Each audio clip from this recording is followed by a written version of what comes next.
Щом дойде тишината и мислите ми заговориха. Имам две мисли. Едната е много голяма, а другата винаги се пука.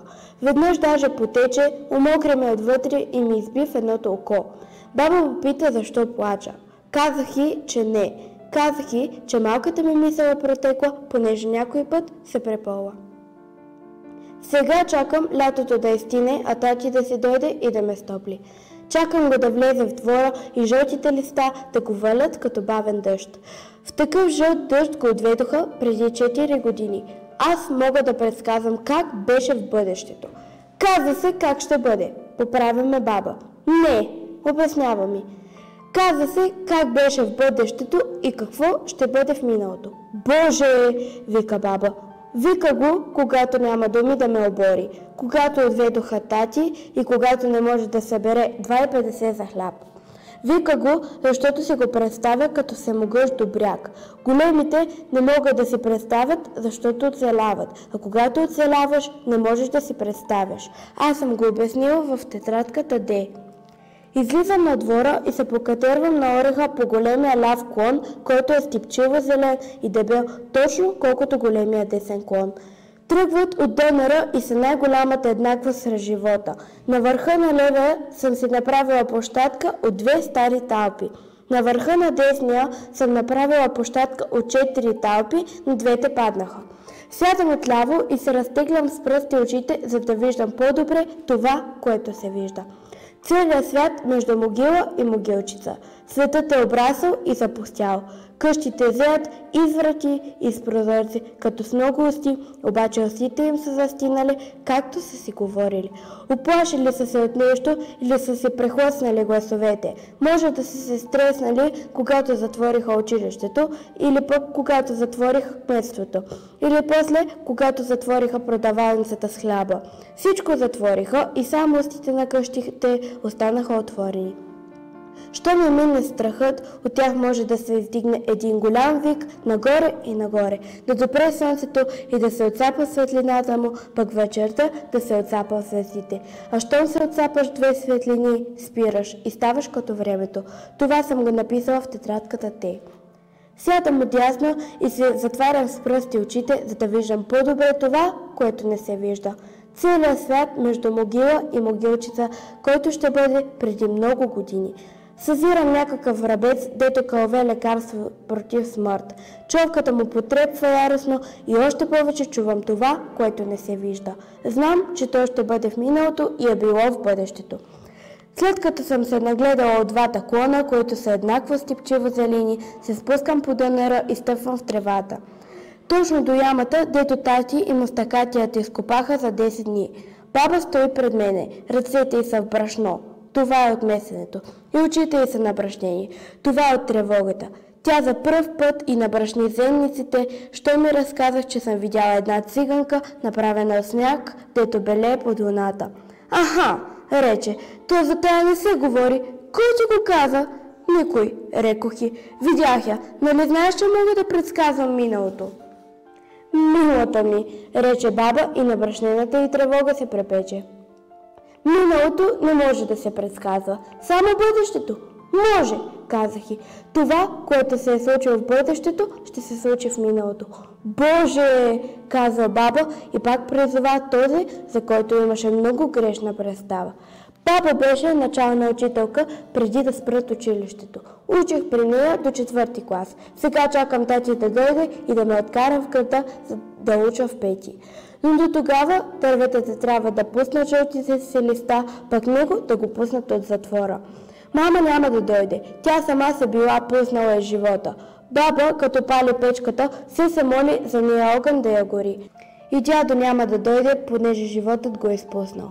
Знам, че някоя мощ минава по покрива. Оня път беше спускал една керамида и аз се качих да я сменя, а баба ми държеше стълбата. Сега стои и на брашнената й тревога още повече се издува между нас. Става като бял облак и ако тя не проговори, облака ще ни съедини. Пак си се катерила на ореха, проговаря баба. Ще се отрепеш и ще остана съвсем сама в селото. А когато тати ме вземе, нали пак ще си сама, казвам. То не е същото. Тогава ще знам, че си жива. А като се отрепеш, няма да знам. Ето от това се бои, че тя не знае, а аз знам. Аз знам какво ще бъде преди нас и какво е било след нас, защото всичко е цяло. Виждам го на едно и ми е лесно. Зато и предсказах, че тати го отведоха с белезници от двора, а тя се завайка. Той нали пред очите ни стана. Трябва да предскажеш дали ще го пуснат. Така говори, защото от учителстването се е научила да подрежда нещата едно след друго, а те са сплетени. Случките не се случват подред, те не вървят напред, те висят. Това съм го записала в тетрадката Д. Общото висене най-добре се вижда от ореха. Баба подозира, че го виждам и това я плаши, а лъже, че се е бояла да не падна. Затова ми е най-хубаво, когато слезе в града, да купи брашно и олио и да си вземе пенсията. Макар че го казва в обратен ред, за нея той е важен. Ходи и на свиждане при тати, но това не го споменава. Винаги тръгва, щом часовника в коридора удари 8 пъти. Той така си гърми по часовете и що му учи някой час, ми става празно. Много рядко се улучва. Изкачам навън да понагазя светлината. Тя ми влиза през устата и ми излиза през кожата, докато съвсем ме разпрати и мога да минавам през нещата и те да минават през мене. После се завъртам 8 пъти по посока на часовниковите стрелки и 8 пъти на обратно. Така пък обърквам часовника и всичко се подрежда. Тогава спокойно се покатервам по стеблото на ореха и си избирам дали да я издрапам по десния клон или по левия. Върху талпите на дясната площадка са си сложила тетрадката Т.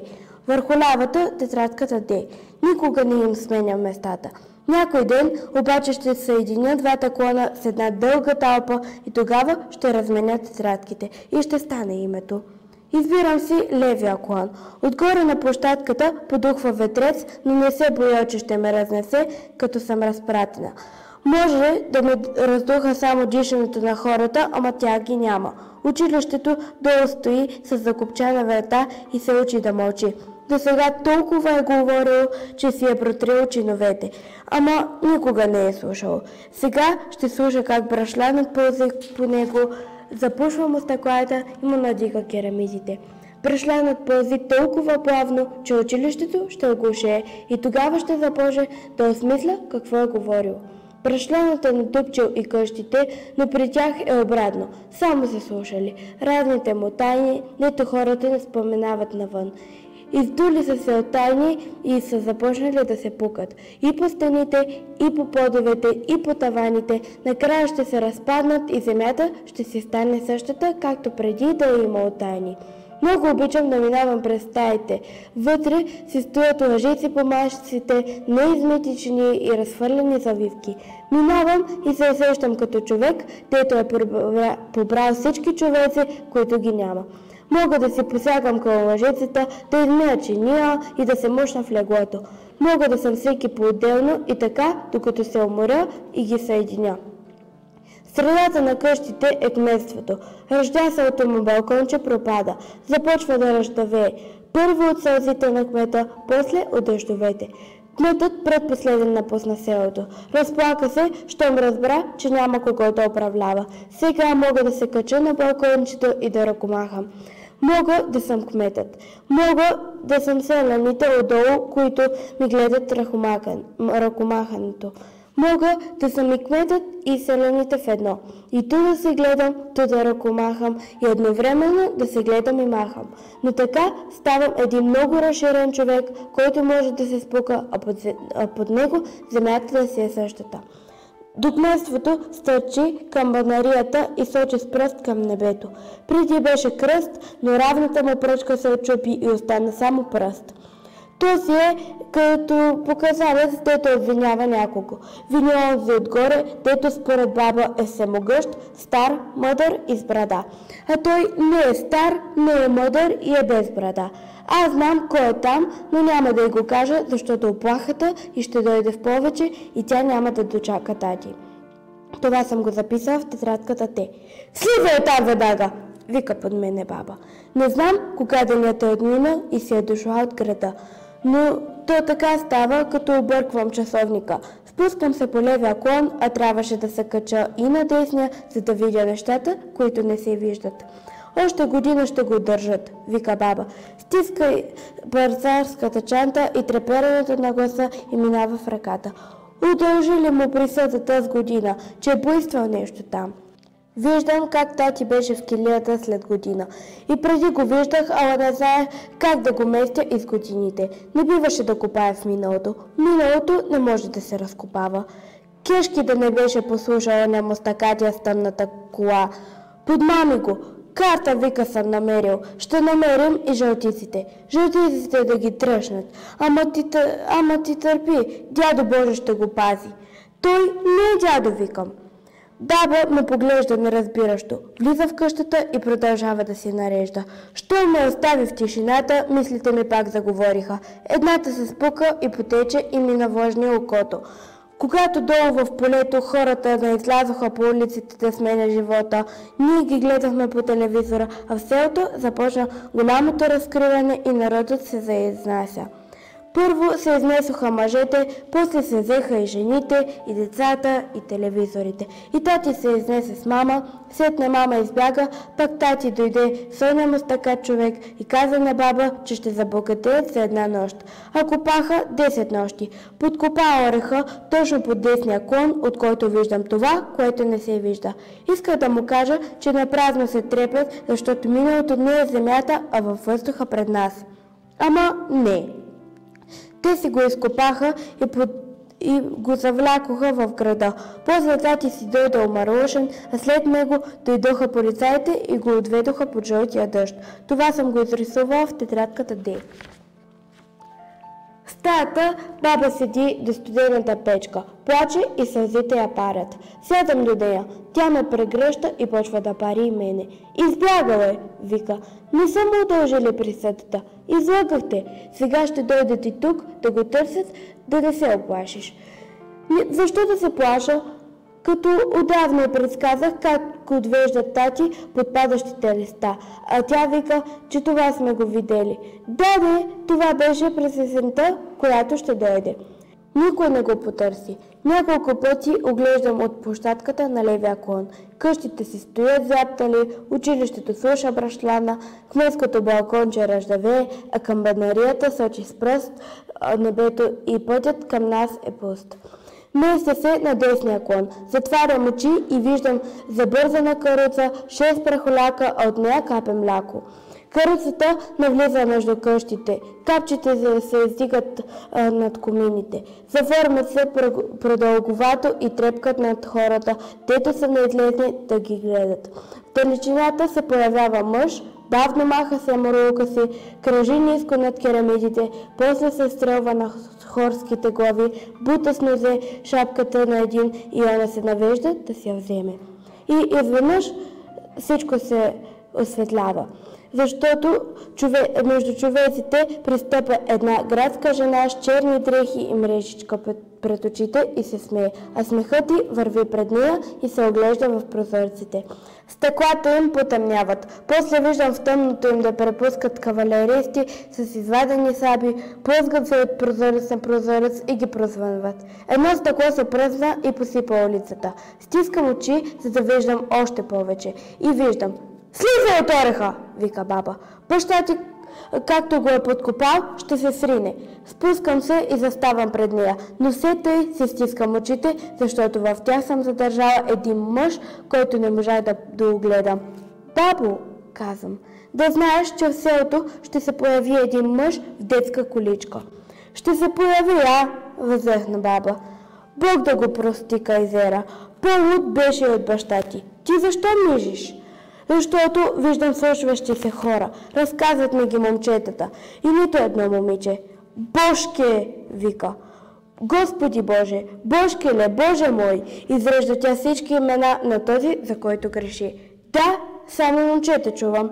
Момчетата могат да разказват, момичетата могат да предсказват. Това ще си го запиша в тетрадката Т.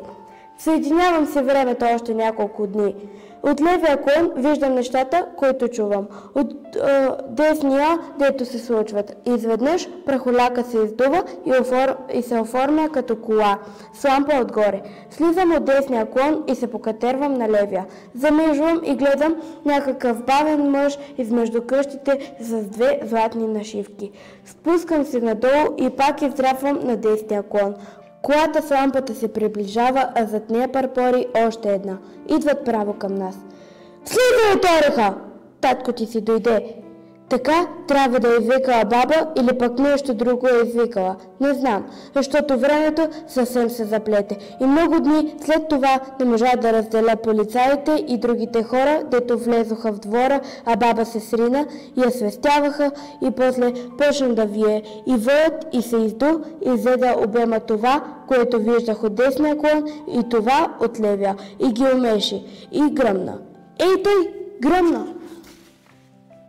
Вече е късна есен и аз няма да ходя в града, а баба едвам ходи. Бях я предсказала как тати си беше тръгнал под валящите листа. И той наистина си тръгна. Ама първо си дойде. Извадиха го от тъмната кола, караха баба да го разпознае и да подпише. Утрепал се, докато го преследвали.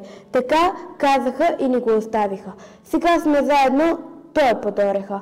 Баба сама го погреба в дупката, дето беше изкопал с мустакатия, да я наблизо да го прелива.